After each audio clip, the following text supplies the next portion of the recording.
আসসালামু আলাইকুম রহমতুল্লাহি অবরকাতুহ। সম্মানিত দর্শক, বর্তমান সরকার কি বিএনপি সরকার? জাতীয়তাবাদের সরকার? একটি গণঅভ্যুত্থানের পর যে গণতান্ত্রিকভাবে বিজয়ী হয় একটি দল, সেই দলের গণতান্ত্রিক সরকার? এটা কি বেগম জিয়ার সরকার? শহীদ জিয়ার সরকার? নাকি জামাত বিএনপির একটা আপগ্রেড ভার্সন, সেই সরকার?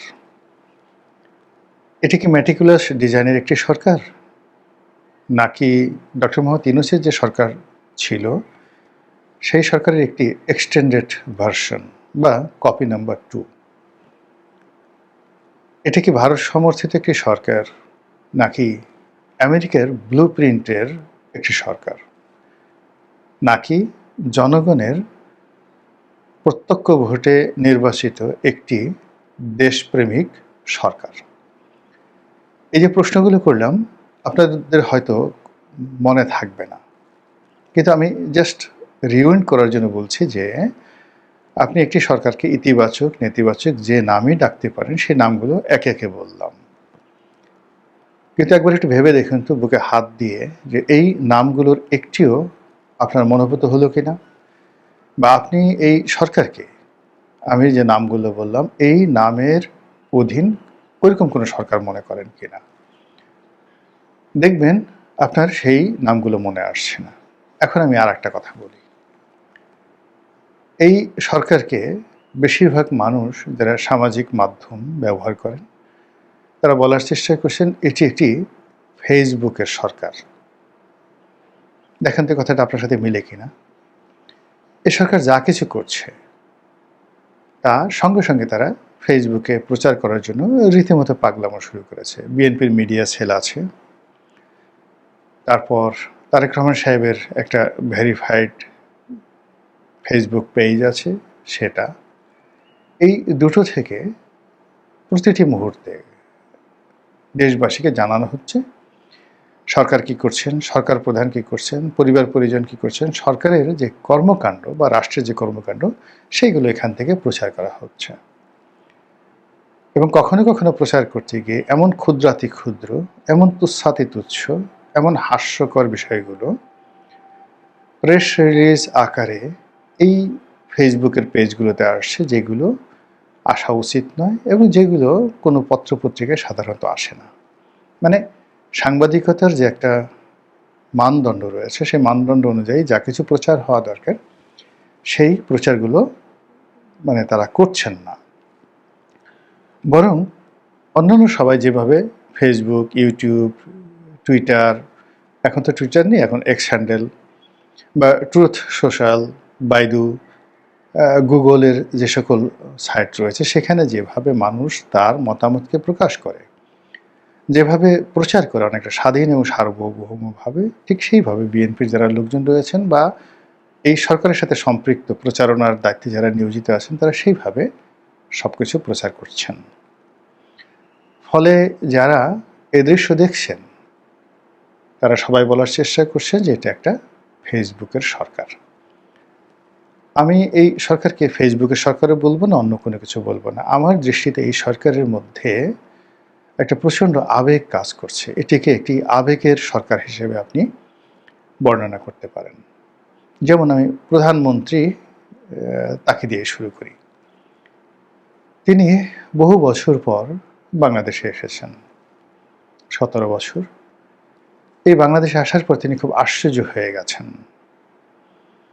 এই 17 বছরে বাংলাদেশের যে বিবর্তন, মানুষের মন মানসিকতা, ঢাকা শহরের রাস্তাঘাট, খাবার দাবার, শেখ হাসিনার জমানাতে চোখ ধাঁধানো সব উন্নয়ন, একই সঙ্গে রাষ্ট্রীয় দায়িত্ব পাওয়ার পরে রাষ্ট্রের যে সকল লায়াবিলিটিস, অপরাধ, এই পুরো জিনিসগুলো যখন তার সামনে অ্যাজ এ প্লাটার হিসেবে পাশাপাশি পরিবেশন করা হচ্ছে, অর্থাৎ আমাদের যে বহুমাত্রিক খাবারগুলো আমরা সেই পরিবেশন করি, আপনি একটা বুফে খাবারে গিয়ে মাছ, মাংস, তরি তরকারি থেকে শুরু করে 100টা আইটেম নিয়ে একটা প্লেট তৈরি করলেন, তারপর খেতে বসলেন। তো প্রধানমন্ত্রী যখন আসছেন, তিনি তার সামনে এখন পদ্মা সেতু আছে, তার সামনে এক্সপ্রেসওয়ে আছে, মেট্রো রেল আছে, আরও শেখ হাসিনার জমানাতে যত সকল যেখানে তিনি যাচ্ছেন বড় বড় রাস্তাঘাট, রূপপুর বিদ্যুৎ কেন্দ্র থেকে শুরু করে সব কিছু একটা সাইডে আছে। অন্যদিকে 24 লক্ষ কোটি টাকার দেশি বিদেশি ঋণ আছে। তার সামনে একটা বকে যাওয়া জেনারেশন আছে, যে জেনারেশন শুধু সারাদিন মোবাইল টিপে, তারা সব আজে বাজে দৃশ্য সেই মোবাইলে দেখে, পর্নো সাইটগুলো দেখে, নেশা করে, কিশোর গ্যাংয়ের সাথে জড়িত, এটার একটা দৃশ্য আছে তার কাছে। তার দলের 3-4টি মুনাফিক গ্রুপ, একটা সিঙ্গেল মুনাফিক না, 3-4টি মুনাফিক গ্রুপ। একটি লন্ডনী মুনাফিক গ্রুপ, আরেকটি ঢাকার মুনাফিকি গ্রুপ, আর একটা সারা বাংলাদেশে ছড়িয়ে ছিটে থাকা তৃণমূলের মুনাফিক গ্রুপ। তারা তার সামনে আসছে এবং একে অপরের বিরুদ্ধে বিষোদ্গার করে তার যে স্বাভাবিক চিন্তা সেটা নষ্ট করে দিচ্ছে। সে কোনো সত্য কথা শুনতে পাচ্ছে না। যারা যাচ্ছে তার কাছে সবাই বলছে আমি খুব ভালো, আমি এই করেছি ওই করেছি। দ্বিতীয় তারা সুযোগ পেলে বলছে অমুক লোক খারাপ, সে এই করেছে এই করেছে। আর এরপরে যদি সুযোগ হয় তাহলে প্রধানমন্ত্রী এবং তার পরিবারকে নিয়ে তারা প্রথমত প্রশংসা করছে, আর দ্বিতীয়ত তাদের মেজাজ গরম হয়ে যায়, মেজাজ খারাপ হয়ে যায়, এই ধরনের কথাবার্তা ভীষণভাবে ছড়াচ্ছে। ফলে কি হলো, তিনি নিজেকে নিয়ন্ত্রণ রাখতে পারবেন না বা পারছেন না। এরকম একটা স্বাভাবিক অবস্থার মধ্যে চলছে, এবং এরকম অবস্থা যখন চলে তখন মানুষের মধ্যে আবেগ চলে আসে, ভীষণ রকম আবেগ চলে আসে, এবং সেই আবেগ আমরা প্রধানমন্ত্রী, তার মন্ত্রী পরিষদ এবং অন্যান্য যে সকল কর্তা ব্যক্তি রয়েছে তাদের মধ্যে দেখতে চাচ্ছি বা দেখতে পাচ্ছি। এখন সেই আবেগগুলো কি? আবেগগুলো হলো যে তারা মানুষকে আশ্চর্য করে দিতে চাচ্ছে, সারপ্রাইজ, ম্যাজিক্যাল কিছু একটা করতে চাচ্ছে। এক মন্ত্রী বিরাট একটা লাভ দিচ্ছে, আর এক মন্ত্রী হুঙ্কার দিচ্ছে, আর এক মন্ত্রী এরকম একটা বক্তব্য দিচ্ছে, আর এক মন্ত্রী চিন্তা করছে সরকারের স্থায়িত্ব কতকাল হয়, যা পারো সব কিছু নগদ নিয়ে নাও, নগদ সব কিছু নিয়ে নেও। এরকম আলু লিয়েলে, ওই যে একটা বিখ্যাত সিনেমা আছে না, সেই সিনেমার মতো আলু লিয়েলে, যেখানে আলু পাও যত নিয়ে নাও। তো এরকম একটা ফ্যান্টাসি, এরকম একটা স্বল্পকালীন পরিকল্পনা, এরকম একটা আবেগ, এটার মধ্যে সরকার ঘূর্ণিপাক খাচ্ছে, এবং সেই আবেগের কতগুলো চরিত্র ইতিমধ্যে ফুটে উঠেছে। যেমন ধরুন খাল কাটা। এখন আমার সামনে যদি আমার বাবার একটা স্মৃতি কেউ নিয়ে আসে, আমার বাবাকে আমি খুব ভালোবাসতাম, আমার দাদাকেও আমি খুব অসম্ভব ভালোবাসতাম। এখন আমার দাদার ব্যবহৃত চশমাটা আমার মনে পড়ে, তার হাতে একটা তসবিহ ছিল অসাধারণ সুন্দর, আর তার হাতে একটা লাঠি ছিল। আমি জানি না এই জিনিসগুলো কোথায় ছিল। দাদা পানি খেতেন, দাদা দাদি দুজনে পানি খেতেন, পিতলের একটা সুন্দর মগ ছিল, যেটাকে আমরা আঞ্চলিক ভাষায় বলতাম পালি। দাদা উজু করতেন, একটা পিতলের বদনা ছিল, এবং সেটা আমার দাদি বা বাড়ির কাজের লোক যারা ছিলেন সেটা 3 বেলা ওটাকে তেঁতুল দিয়ে পরিষ্কার করে ঝকঝকে তকতকে করে রাখা হতো, এবং উনি যখন সেইটার পানি দিয়ে উজু করতেন সেটা দেখার মতো দৃশ্য আমার চোখে এখনো ভাসছে। তো আমার সামনে যদি সেই বিষয়গুলো আনা হয় এবং এক একটা জিনিসের মূল্য অনেক বেশি চাওয়া হয়, যেমন ওই যে পালি, ওই পিতলের বদনি বা বদনা যেটা বলা হয়, এর বিনিময়ে যদি বলা হয় যে তোমাকে 1 কোটি টাকা দিতে হবে, আমি হয়তো দাদার স্মৃতি রক্ষার্থে সেটা দিয়ে দেব। আমার এক দাদা, তিনি একটা বন্দুক কিনেছিলেন, আমি জানি না সেই বন্দুকটা এখন কোথায় আছে। তো দাদার ভাই, তিনি আইজি হয়েছিলেন পরবর্তীতে পাকিস্তান জমানাতে। 1921 সনে তিনি সেই 24 পরগনা জেলার এসপি ছিলেন, পুলিশ সুপারিনটেন্ডেন্ট ছিলেন। তো ওই সময়টাতে তিনি একটা ব্রিটিশ একটা বন্দুক কিনেছিলেন, এবং আমরা শুনেছি এই গল্প। এবং সেই বন্দুক নিয়ে তিনি যখন আমাদের গ্রামে এসেছিলেন, গ্রামে এসে এসপি, তখন আপনি চিন্তা করুন 1921 সনে ব্রিটিশ পুলিশের এসপি, চারটিখানি কথা নয়, এবং এটা আইসিএস করা। তো উনি আসছেন, তারপরে গ্রামে এসে এখন শিকার করবেন। তো আমাদের গ্রামের এরকম একটা চিতাবাঘ শিকার করে ফেললেন।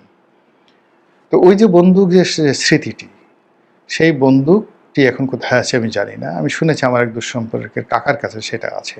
ওই বন্দুকটি যদি আমাকে দেওয়া হয়, আমি যে কোনো মূল্যে ওই স্মৃতিটাকে ধারণ করব, ধারণ করে এরপরে আমার ঘরে আমি সেটা টানিয়ে রাখবো।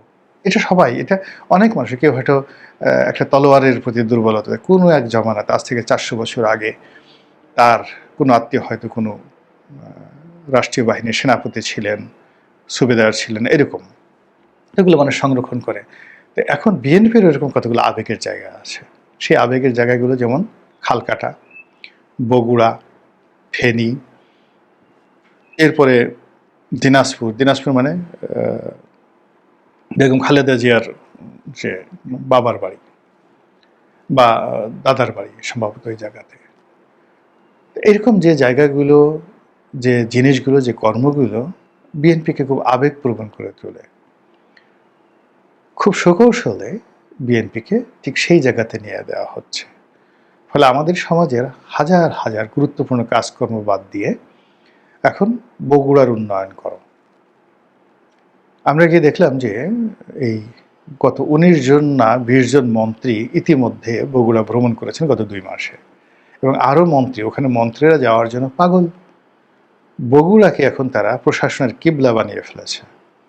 বগুড়ার মন্ত্রী, যে মন্ত্রী বগুড়া যাবে, যে মন্ত্রী জিয়া রহমান বাড়িতে যাবে, বগুড়াতে গিয়ে মানে একদিন দুদিন থাকবে, ওটা তার জন্য একটা ক্রেডিট, তার জন্য একটা পুণ্যের কাজ, তার জন্য মানে ক্ষমতায় টিকে থাকার একটা ট্রাম্প কার্ড এখন বগুড়া। একইভাবে ফেনী, বেগম জিয়ার বাড়ি যেখানে। তো এই যে ফেনী বেগম জিয়ার বাড়ি মানে তার বাবার বাড়ি, আর তার বেগম জিয়ার যে মায়ের বাড়ি, এটি হয়তো উত্তরবঙ্গে, সেখানেও তারেক জিয়া গিয়েছেন এবং তিনি নানা বাড়ি এসেছেন, এই কথাগুলো বলেছেন যে আমি আপনাদের নাতি। এর বাইরে সিলেট নিয়ে শুরু হয়েছে, সিলেট তার শ্বশুর বাড়ি, ওখানে সব মানুষ তাকে পাইকারি হারে দুলাভাই বলছে, এবং এটা যে তাকে নিয়ে মস্করা করছে, ঠাট্টা করছে, এই কথা মানে ওই যে রাজার সেই গল্পের মতো, রাজা যে উলঙ্গ, একটা শিশু ছাড়া কেউ বলতে পারছে না। প্রকাশ্যে জনপদে হাজার হাজার মানুষ যখন বৃষ্টির মধ্যে দাঁড়িয়ে দাঁড়িয়ে ও দুলাভাই, ও দুলাভাই, ও দুলাভাই বলছে, এর মধ্যে যে জামাতের লোক নেই, গুপ্ত লোক নেই, এটা যে ঠাট্টা করা হচ্ছে না, মস্করা করা হচ্ছে না, আপনি কি করে বুঝলেন? একজন সরকার প্রধানকে আপনি দুলাভাই বানিয়ে দিচ্ছেন, ভগ্নিপতি বানিয়ে দিচ্ছেন। ওই যে সুরঞ্জিত সেনগুপ্তের মানে একটা সেই কৌতুক যে আপনি তো রাষ্ট্রপতি, আপনি তো ভগ্নিপতি নন। দেখেন সেই কথাগুলো এখন জনপদে চলে আসছে। কোনো জনপদে কোনো মন্ত্রী এমপিকে এইভাবে দাঁড়িয়ে দাঁড়িয়ে দুলাভাই দুলাভাই বলে স্লোগান দিয়েছে, এই ঘটনা বাংলাদেশে ঘটেনি। তো এই আবেগের জায়গাগুলো নিয়ে এক শ্রেণীর লোক, পক্ষে হোক বিপক্ষে হোক, ভালো হোক মন্দ হোক, তারা বিএনপিকে ব্যস্ত রাখছে, এবং বিএনপি তাদের নিত্য নৈমিত্তিক সমস্ত কাজ বাদ দিয়ে এই আবেগ নিয়ে তারা ভীষণ রকম দৌড়দৌড়ি করছে, যার ফলাফল সঙ্গত কারণে ভালো হবে না। এইগুলো একটা। আবেগের দ্বিতীয় যে স্তর, আবেগ যখন খুব বেড়ে যায় তখন মানুষ কিছু করতে চায়, দে লাইক টু ডু সামথিং। ধরুন সেক্স বা যৌনতা। তো যখনই আপনার আবেগের একটা চূড়ান্ত জায়গাতে যেতে চায়, তখন মানুষ সেই যৌনতার যে সর্বোচ্চ পর্যায়ে সে সঙ্গম করতে চায়, মিলিত হতে চায়, সে উদ্গত করতে চায়, তার ভিতরে যে নির্যাস আছে সেই নির্যাস সে বের করে দিতে চায়, যেটিকে আমরা বলি কাম। এখন কামের, যৌনতাকে আমরা ব্যবহার করি, কিন্তু কামের আরো অনেক দিক আছে। উৎসাহ, উদ্দীপনা, পরিশ্রম, প্রাপ্তি, ভালো লাগা, সবই কিন্তু কামের মধ্যে। তো যখন আপনি আবেগের মধ্যে থাকবেন, আপনার ভিতরের যে কাম ভাব আছে সেই কাম ভাব আপনি আর লুকাতে পারবেন না। আমরা যেমন দেখা গেল একটা শিশু, সেই শিশু, তাকে আপনি আদর করতে গিয়ে তার যে মলদারে চুম্বন দিচ্ছেন, তার যৌনাঙ্গে চুম্বন দিচ্ছেন, তার গালে চুম্বন দিচ্ছেন, তার পায়ে চুম্বন দিচ্ছেন এবং কি কথাগুলো বলছেন, ওরে আমার তুলু তুলু বাবারে, ওরে আমার পুতু পুতু মারে, ওরে আমার চুনু চুনু হাসুরে, ওরে আমার পুনু পুনু পালুরে, ওরে আমার টিনু টিনু পিনুরে। এই কথাগুলো আপনারা বলেন না বাচ্চাদেরকে নিয়ে, তখন কিন্তু আপনার হুঁশ থাকে না। আপনি ভালো লাগার এমন একটা পর্যায়ে চলে যান, আবেগ, প্রথমে আবেগ, তারপরে ভালো লাগার এমন একটা পর্যায়ে, তখন আপনার আসল চরিত্রটা বের হয়ে যায়। এবং এই যে মানুষ যখন কাম ভাব আসে, সেটা যৌনতা হোক কিংবা সেটা ধরেন খুব বেশি পরিশ্রম করুন, তখন মানুষ উলঙ্গ হয়ে যায়। আপনি গ্রামে দেখবেন যে খুব বেশি যারা পরিশ্রম করেন কৃষকরা, তারা সেই যে নিতম্বের দুই অংশ বাদ দিয়ে শুধু লজ্জা স্থানকে ঢেকে তারা সেই যাকে বলা হয় কাজে নেমে পড়েন। মানে মানুষের শরীরে আর কোনো গোপন কোনো জিনিস থাকে না। রাজনীতিতে যখন এই কাম চলে আসে, তখন একটা মানুষের আসল চরিত্র প্রকাশ হয়ে যায়। সে কতটা লেখাপড়া জানে, তার রুচি কি, সে আসলে কেমন মানুষ, তার মুখ ফসকে বের হয়ে যায়। ওই যেমন এর আগে এই বেটা রাখ তোর কাঠ, এই বেটা রাখ তোর কাঠ, এই তোরা চুপ করবি না আমি চলে যাব। এই কথাগুলো আমাদের রাজনৈতিক মঞ্চে জামাতের আমিরও বলেছেন, তারপরে তারেক রহমান সাহেব বলেছে, এই তোরা চুপ কর, তোরা কি গুপ্ত, আয় এদিকে আয়। মানে এই যে তুই তুকারি করে সে যে কথা বলছে, নর্মালি সে তো সবসময় নিজেকে পলিশ রাখার চেষ্টা করে, কিন্তু তার আবেগের কারণে, ক্রোধের কারণে, কামের কারণে তার ভিতরের যে আসল যে চরিত্রটা সেটা বের হয়ে আসে। এবং সে এই যে মানুষকে যে তুই তুকারি করে কথা বলতে পারে, এই তুই, এই কথাটা বলতে পারে, এটি মানুষ জেনে গেল। আবার ওই যে আমির বা জামাতের যে সভাপতি, সে যে বললো রাগ তোর কার, সে যে প্রধানমন্ত্রীকে তুই তুকারি করতে চায়, তুই করে বলতে চায়, তার সঙ্গে তাকে বকা দিতে চায়, তাকে আরো কিছু করতে চায়, এটা তার যে ওই কাম ভাব, কাম ভাবের যে সর্বোচ্চ, এটা শুরু হয়েছে আবেগ দিয়ে। তো এটা এখন এই সরাসরি হলো, কামের পরে ক্রোধ, আবেগের পথে যেটা হয় সেটা হলো ক্রোধ আসে। প্রথমে কাম আসে একটা অংশ, আর এটা হলো ক্রোধ। আপনার আবেগকে নেতিবাচক অর্থে নিয়ে আপনার ভিতরে জিঘাংসা তৈরি করা হলো, রাগ তৈরি করলো, ক্রোধ তৈরি করা হলো। এবং শয়তান মানুষকে দুটো অস্ত্র ব্যবহার করে, কাম এবং ক্রোধ। শয়তান যখন কাউকে ধ্বংস করতে চায়, তখন তার মধ্যে কাম ভাব জাগিয়ে দেয়। আর কাউকে যদি ধ্বংস করতে চায়, তাহলে তার মধ্যে ক্রোধ, জিঘাংসা জাগিয়ে দেয়।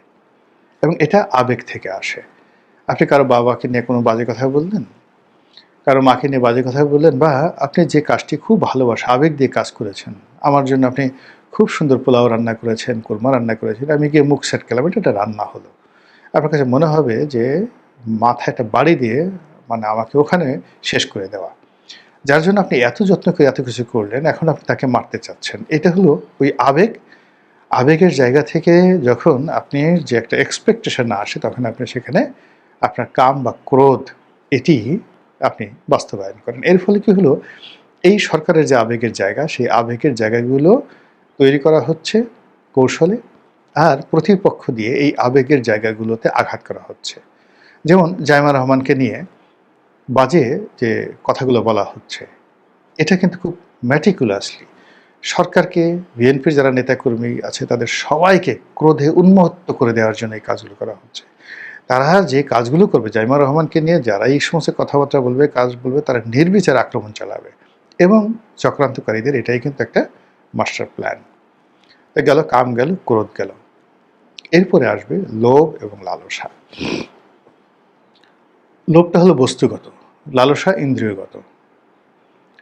তো এই যে লোভ এবং লালসা, যখন আবেগ আসবে, চারিদিকে শুধুমাত্র ইতিবাচক কথাগুলো আসবে এবং আপনি কাম দ্বারা থাকবেন, যাকে বলা হয় আনন্দে থাকবেন, ক্রোধ দ্বারা আপনি উত্তেজিত থাকবেন, ঠিক এই জায়গাতে মানুষকে অস্থির করে তোলে। তখন মানুষ দুটো জায়গাতে আশ্রয় নেয়, একটা হলো লোভ আর একটা হলো লালসা। লোভ হলো বস্তুগত, বাড়ি চাই, গাড়ি চাই, নারী চাই, ফিজিক্যাল যেটার অ্যাপিয়ারেন্স রয়েছে। আর লালসা হলো পদ চাই, পদবি চাই, প্রেম চাই, ভালোবাসা চাই, ইত্যাদি ইত্যাদি। এই লালসা চরিতার্থ করার জন্য মানুষ পাগল হয়ে যায়। তো এই যে সরকার, তার 2 মাসের যে সরকার, সেই 2 মাসের সরকারে আপনি গিয়ে দেখবেন যে যে সিদ্ধান্তগুলো হয়েছে, সেই সিদ্ধান্তের মধ্যে কতটুকু দেশপ্রেম আছে, কতটুকু প্রযুক্তিগত জ্ঞান আছে, কতটুকু বৈশ্বিক যে পরিস্থিতি, সেই পরিস্থিতি বিশ্লেষণে যুগোপযোগী আজকের দিনের জন্য এর চেয়ে সুন্দর আর কোনো বিষয় নেই, এরকম আছে।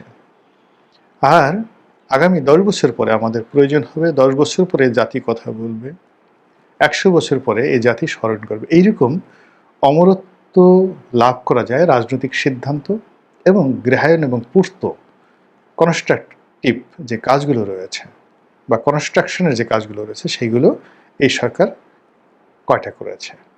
আর যেগুলো ওই যে আবেগ তাড়িত, প্রচণ্ড আবেগ, সেই আবেগের ভিত্তিতে কাম আসবে, ক্রোধ আসবে, লোভ আসবে, লালসা আসবে, সেই জিনিসগুলো কতগুলো হয়েছে। তাহলে আপনি বুঝতে পারবেন এই সরকার কোন পথে এগোচ্ছে এবং সরকারের ভবিষ্যৎ কি। মহান আল্লাহ আমাদের সবাইকে হেদায়েত দান করুন এবং হেফাজত করুন। আসসালামু আলাইকুম ওয়া রাহমাতুল্লাহি ওয়া বারাকাতুহু।